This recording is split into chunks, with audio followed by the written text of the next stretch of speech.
Hello friends, तो स्वागत है आप सभी को स्टडी प्लस 2 इस एजुकेशनल चैनल पर। और आज हम पढ़ेंगे क्लास 12 की केमिस्ट्री सॉलिड स्टेट का सेकेंड पार्ट। तो फ्रेंड्स, इसके पहले वाले वीडियो लेक्चर में यह बताया गया है कि ठोस क्या होते हैं तथा उनके गुण क्या होते हैं। फिर इसके बाद ठोसों को किस तरह से वर्गीकरण किया गया है, फिर क्रिस्टलीय व क्रिस्टलीय ठोस क्या होते हैं, उसके बीच के डिफरेंस क्या है, ये सारे चीज को हम पहले वाला वीडियो लेक्चर में पढ़ चुके हैं। तो आज जो हम पढ़ने वाले हैं क्रिस्टलीय ठोसों का वर्गीकरण। तो फ्रेंड्स, आपको पहले ही बता चुके हैं क्रिस्टलीय ठोस ऐसी ठोस होते हैं जिनके अवयवी कण, परमाणु, अणु और आयन एक नियमित क्रम में व्यवस्थित रहते हैं, तो उसे हम क्रिस्टलीय ठोस कहते हैं। तो इन क्रिस्टलीय ठोस में जो अवयवी कण है, इनके बीच एक आकर्षण बल होता है। तो इन आकर्षण बल के प्रकृति के आधार पर क्रिस्टलीय ठोस को पुनः 4 भागों में बांटा गया है। तो देखिए 4 भाग क्या क्या होते हैं। तो आज हम पढ़ने वाले क्रिस्टलीय ठोसों के वर्गीकरण के बारे में। तो बोले तो क्रिस्टलीय ठोसों को उनमें अंतराण्विक बलों के प्रकृति के आधार पर 4 भागों में वर्गीकृत किया गया है। तो देखिए ये 4 भाग मतलब बोले तो इनके 4 प्रकार होते हैं। इनके अंतराण्विक बलों के आधार पर बांटा गया है। तो इनके 4 प्रकार कौन कौन से होते हैं। सबसे पहले देखिए आणविक ठोस। आणविक ठोस कहने का मतलब है मॉलिक्यूलर सॉलिड। तो मॉलिक्यूलर सॉलिड फर्स्ट है। सेकेंड है आयनिक ठोस, आयनिक सॉलिड। थर्ड है अधात्विक ठोस, मेटेलिक सॉलिड। फोर्थ है सहसंयोजक ठोस, कोवेलेंट सॉलिड। तो अब देखेंगे इनके डिटेल्स से थोड़ा देखने वाले हैं कि आणविक ठोस क्या होते हैं। तो आणविक ठोस बोले तो ऐसे क्रिस्टलीय ठोस होते हैं जिनके अवयवी कण, अणु होते हैं तथा उनके बीच बोले तो भंडरवाल आकर्षण बल लगता है, लंदन बल लगता है, उसे हम बोलते हैं आणविक ठोस। सेकेंड है आयनिक ठोस। तो आयनिक ठोस ऐसे ठोस होते हैं जिनके अवयवी कण आयन होते हैं तथा उनके बीच बोले तो आयनिक अबंध बनते हैं, मतलब उन कणों के बीच एक प्रबल स्थिर वैद्युत बल लगता है। अब इसके बाद आगे देखने वाले हैं कि जो अगला थर्ड है धात्विक ठोस। धात्विक ठोस एक ऐसे क्रिस्टलीय ठोस है जिनके अवयवी कण धातु परमाणु है तथा इनके बीच जो एक धात्विक बंधन, मतलब एक धात्विक बंधन आकर्षण, मतलब आकर्षण बल के रूप में एक धात्विक बंधन बनता है इनके कणों के बीच। आगे यदि बात करें तो सहसंयोजक ठोस ऐसे ठोस होते हैं जिनके अवयवी कण परमाणु होते हैं तथा इन परमाणुओं के बीच सहसंयोजक बंध से, मतलब इनके जो परमाणु होते हैं सहसंयोजक बंध के द्वारा जुड़े होते हैं। तो देखिए यहाँ पे थोड़ा और बात उनके गुणों के बारे में बात करने वाले हैं, तो हम पहले ही पढ़ चुके हैं कि फिर देखिए बोले तो आणविक ठोस जो है, इस आणविक ठोस को पुनः 3 भागों में बांटा गया है। इनके आकर्षण बल के जो समर्थ है, इनकी प्रकृति है, उन आकर्षण बलों के आधार पर इन्हें पुनः आणविक ठोस को 3 भागों में बांटा गया है। पहला है अध्रुवीय नॉन पोलर मॉलिक्यूलर सॉलिड, मतलब अध्रुवीय आणविक ठोस।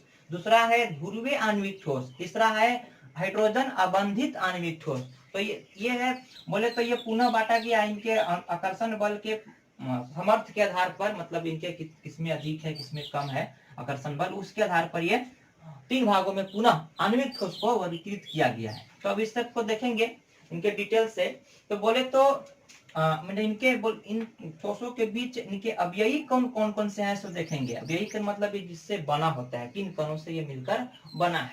तो देखो तो आयनिक ठोस जो 3 प्रकार के होते हैं, अध्रुवीय, ध्रुवीय और हाइड्रोजन अबंधित। तो ध्रुवीय जो होते हैं, ध्रुवीय आणविक ठोस जो होते हैं, उनके अवयवी कण अणु होते हैं, ठीक है। और ध्रुवीय आणविक ठोस जो होते हैं, उनके अवयवी कण भी अणु होते हैं, मतलब ये है आणविक ठोस, इसके पूरे अवयवी कण जो होंगे वो अणु ही होंगे। हाइड्रोजन अबंधित आणविक ठोस के भी अवयवी कण अणु होते हैं, मतलब ये सब अणु से बने होते हैं। आगे बात करने वाले हैं तो आयनिक ठोस। तो आयनिक ठोस जो होते हैं, आयनिक सॉलिड, इनके अवयवी कण आयन होते हैं। आयन मतलब बोले तो ऋणायन या धनायन हो सकते हैं। जैसे NaCl जो है वो है मतलब आयनिक ठोस है, तो उसका Na प्लस और Cl माइनस, ये उनका अवयवी कण है, तो मतलब आयन है, तो धनायन या ऋणायन हो सकता है इनके अवयवी कण।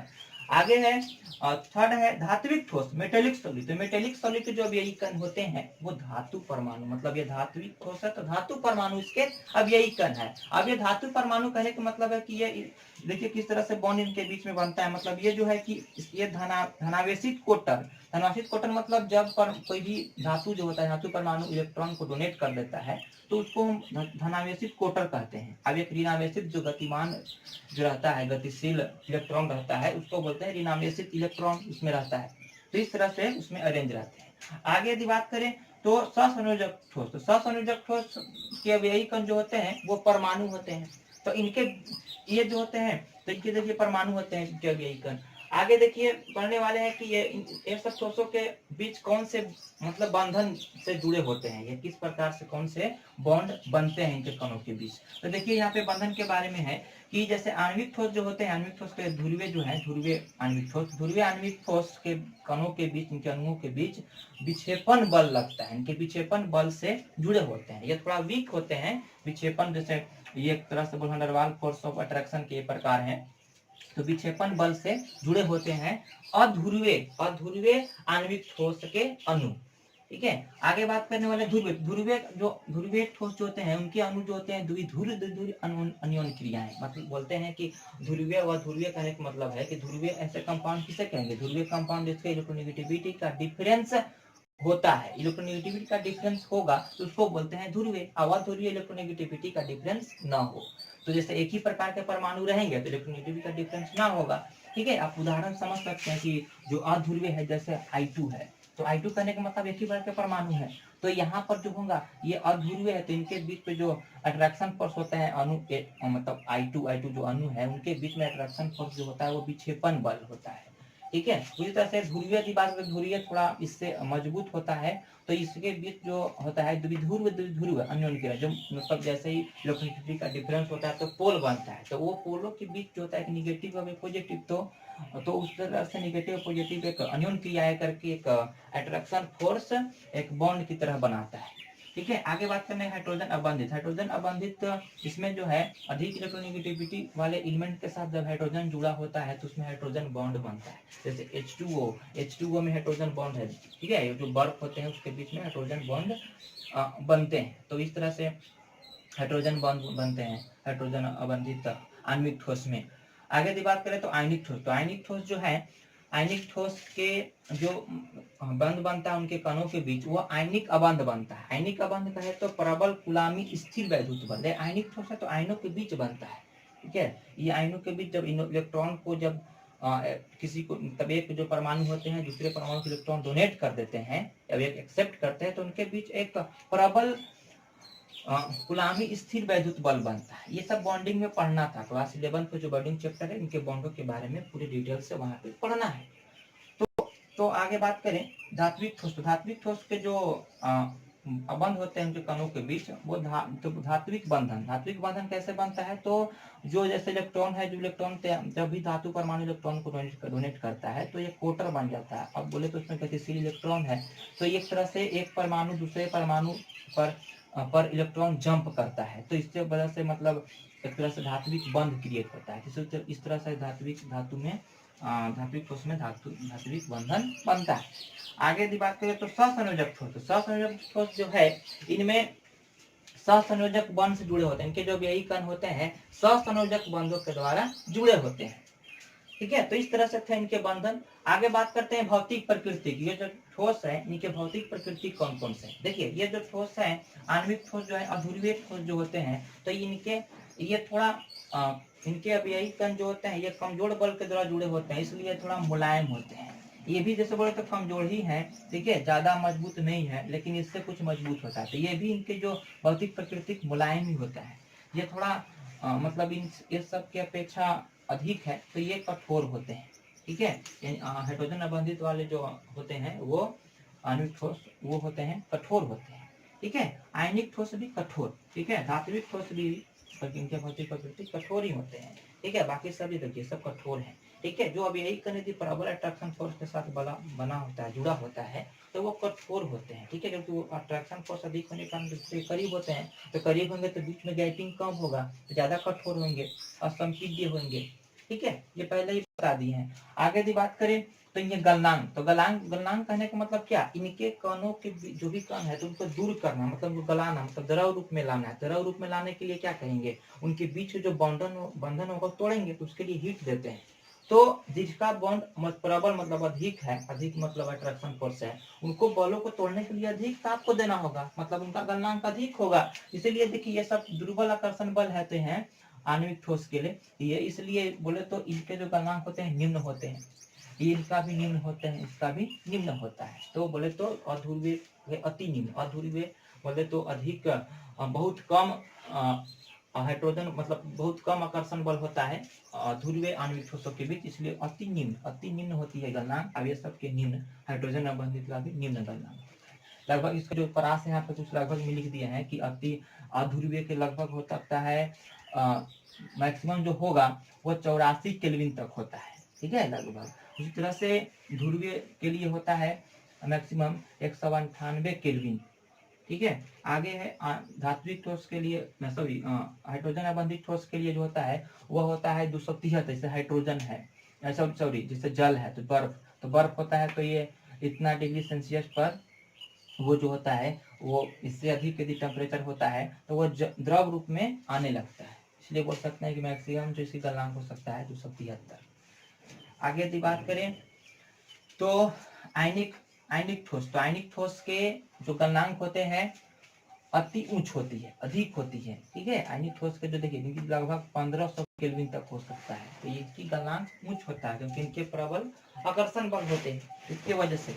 आगे बात करें धात्विक ठोस जो मेटेलिक सॉलिड होते हैं इनके गलनांक पर्याप्त होते हैं। ये डिपेंड करता है ये डिपेंड करेगा इनके नेचर के आधार, मतलब ये किस प्रकार के धातु हैं, ठीक है। ये किस प्रकार के धातु हैं मतलब उनके प्रकार पर निर्भर करेगा। तो इनकी जो परास होती है लगभग 800 से लेकर के 1000 केल्विन तक होता है, इससे कम भी हो सकता है। जैसे कुछ भी धातुएं हैं जो इनसे बहुत कम भी होते हैं, तो वो उनके प्रकार पर निर्भर करेगा किस प्रकार के धातु हैं। आगे बात करें ससंयोजक ठोस, ससंयोजक ठोस के जो गलनांक होते हैं वो अत्यधिक उच्च होता है। अत्यधिक उच्च कहने का मतलब देखिए इनमें ऐसा इसलिए होता है कि ससंयोजक ठोस में होते जो है वो उनके जो बॉन्ड होते हैं वो डायरेक्शन पर निर्भर करता है, डिपेंड करता है उनकी मतलब जो उनके जो बॉन्ड है वो मतलब दैक्षिक होते हैं, मतलब उनके दिशा पर निर्भर करता है किस डायरेक्शन में वो बॉन्ड बन रहा है, इस चीज को पर डिपेंड करता है। इसलिए वह क्या करते हैं एक विशाल मतलब बॉन्ड मतलब क्रिस्टल बनाते हैं। तो क्रिस्टल जो बना लेते हैं तो उनके बहुत मतलब स्टेबल हो जाते हैं, इसके वजह से उसमें अट्रैक्शन फोर्स स्ट्रांग होता है, ठीक है। तो उसमें अत्यधिक उनकी गलनांक होता है, ठीक है। उनको तोड़ने में अधिक मतलब ताप देनी पड़ेगा। आगे बात करने वाले हैं इनकी वैद्युत चालकता। तो वैद्युत चालकता मतलब इससे मतलब करंट प्रवाह हो सके। तो बोले तो ये जो ठोस है आणविक ठोस जो है ये विद्युत रोधी होते हैं। आणविक ठोस में जो ध्रुवीय ध्रुवीय और हाइड्रोजन अबंधित ये तीनों जो है ये विद्युत रोधी होते हैं। उसमें मतलब विद्युत के कुचालक विद्युत रोधी होते हैं, मतलब इससे विद्युत धारा प्रवाहित नहीं होता है, ठीक है। तो आगे बात करने वाले हैं कि आयनिक ठोस। तो आयनिक ठोस जो होते हैं ये जैसे बोले तो ये ठोस अवस्था में विद्युत रोधी होते हैं, मतलब ठोस अवस्था में रहेंगे तो विद्युत धारा प्रवाहित नहीं होगा। लेकिन इसको गलित अवस्था में कर दिया जाए, गलित अवस्था मतलब द्रव रूप में इसे मतलब बोले तो जल कुछ एक्वस सॉल्यूशन तैयार कर दिया जाए, मतलब एक कोई विलयन में बना दिया जाए तो ठीक है, तो गलित अवस्था में कर दिया जाए तो आयनिक ठोस जो होते हैं उसमें विद्युत धारा प्रवाहित होते हैं। जैसे एक NaCl सोडियम क्लोराइड नमक है, उसको जल में डालकर एक मतलब गलित अवस्था में कर देते हैं, मतलब एक विलयन के रूप में कर देते हैं तो उससे विद्युत धारा प्रवाहित हो सकता है। लेकिन यदि वह सॉलिड फॉर्म में रहता है NaCl तो उससे विद्युत धारा प्रवाहित नहीं हो सकता है।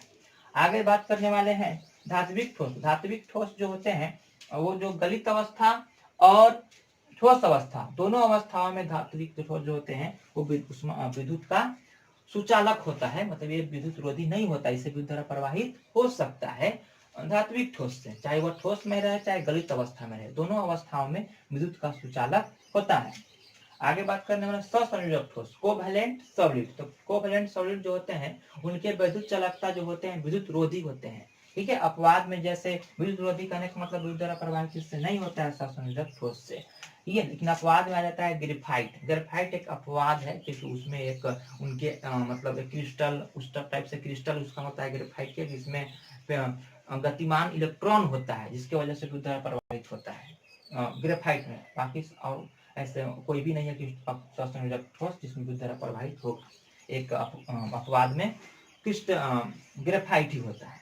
आगे बात करें इसका उदाहरण, देखिए उसका उदाहरण की बात करें ये बहुत इंपॉर्टेंस है कि आणविक ठोस में जो तीन है अध्रुवीय, तो अध्रुवीय के उदाहरण कौन बना सकते हैं, जैसे H2 I2 आर्गन। तो ये सब जो है ये है इनके एग्जाम्पल हो गए। ध्रुवीय के लिए हो गए HCl, SO2, सूक्ष्म CO2 मतलब ठोस CO2। तो ये सब हो गए आपका ध्रुवीय आणविक ठोस का एग्जाम्पल। आगे हाइड्रोजन अबंध, हाइड्रोजन अबंध में हो गया जैसे जल हो गया, बर्फ, ठीक है, तो वो है इसका अबंध एग्जाम्पल। आगे बात करने तो आयनिक ठोस, तो आयनिक ठोस का दो उदाहरण होंगे NaCl, MgO, CuSO4, ZnS, NaNO3, ठीक है, सोडियम नाइट्रेट या ETC। ये सब जो बोले तो ये है आयनिक ठोस। धात्विक ठोस जो है, धात्विक ठोस बोलते हैं, धात्विक ठोस ऐसे ठोस होते हैं, देखिए तो इनके जो उदाहरण हो जाएंगे Fe, Cu, Ag, Al, ETC। ये सब है धात्विक ठोस के एग्जाम्पल। आगे है सहसंयोजक ठोस, सहसंयोजक ठोस के जो एग्जाम्पल होंगे हीरा, ग्रेफाइट, क्वार्ट्ज, SiO2 इत्यादि। तो ये सब जो भी होंगे ये सब हैं सहसंयोजक ठोस। तो ये थे क्रिस्टलीय ठोस के 4 प्रकार, इसको हम डिटेल से देखें। इसके बाद हम पढ़ेंगे क्रिस्टल जालक के बारे में। क्रिस्टल को जब हम त्रिविम के रूप में निरूपित करते हैं तो उसको क्रिस्टल जालक कहते हैं। उनके जैसे जो भी उनके अवयवी कण है, अवयवी कण को एक बिंदु, एक पॉइंट के रूप में डिनोट किया जाता है, एक तो आरेख खींचा जाता है क्रिस्टल जालक का, तो उसको ही बोलते हैं क्रिस्टल जालक, ठीक है। तो किसी भी क्रिस्टल को त्रिविम अवस्था में निरूपित करना उसको क्रिस्टल जालक कहलाता है। तो सब उनके यूनिट सेल के बारे में जानेंगे, तो उसके बारे में हम अगले बार में पढ़ने वाले हैं। Thank you so much.